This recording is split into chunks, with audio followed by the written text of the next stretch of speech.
atakusaidia. Lakini jambo lingine, nataka soma hiyo, nasoma kitabu cha Danieli sura ya 3 mstari wa 16 na 17, namna kina Shadraka na Meshaki na Abednego walivyoshinda ile ghadhabu ya mfalme. Mfalme alikuwa anasimamisha ile sanamu ya dhahabu ili watu waiabudu. Wao walisimama na Mungu, maana yake hawakukata tamaa, hawakuvunjika moyo, walikuwa na imani, walikuwa na uhakika na Mungu. Kwa hiyo wakasimama na Mungu mpaka mwisho, hawakuweza kutenda dhambi. Kwa hiyo faida unayoipata, utaishinda dhambi. Lakini jambo lingine, Mungu atakufanikisha katika kila jambo unalofanya. Mungu, usipokata tamaa, Mungu atakufanikisha. Kwenye biashara yako Mungu atakufanikisha.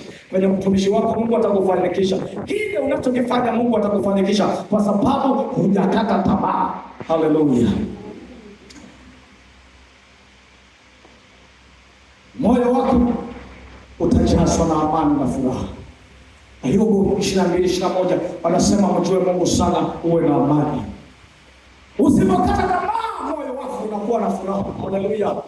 Hata kama unaona wakati mwingine unasikia furaha, hata kama wakati mwingine hujala leo lakini una furaha kwamba kesho nitakula, hata kama kuna namna unapitia, lakini kwa sababu una imani, una Mungu ndani yako, una furaha.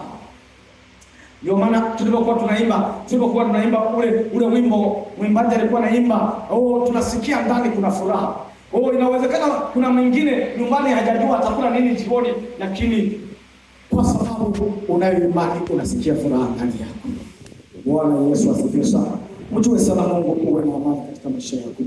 Lakini jambo lingine, usikate tamaa, Mungu yupo atakusaidia. Usikate tamaa mtu wa Mungu. Usikate tamaa mtu wa Mungu, jioni ya leo Mungu atakusaidia. Ujumbe wetu unasema usikate tamaa, Mungu yupo.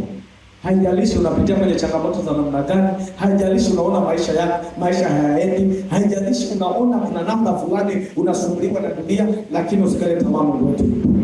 Mungu wetu ni uhai. Mungu wetu ana nguvu kuliko nguvu za dunia. Mungu wetu ana nguvu kuliko nguvu za waganga na wachawi na washirikina na watu wa kila namna. Mungu wetu yuko juu sana. Kwa hiyo usikate tamaa mtu wa Mungu, jioni ya leo mwamini Mungu na nguvu zake. Jioni ya leo katika hilo ombi lako, hilo hitaji lako leo nalo, mwamini Mungu kwamba atatenda. Niombe usimame tuweze kumshukuru Mungu.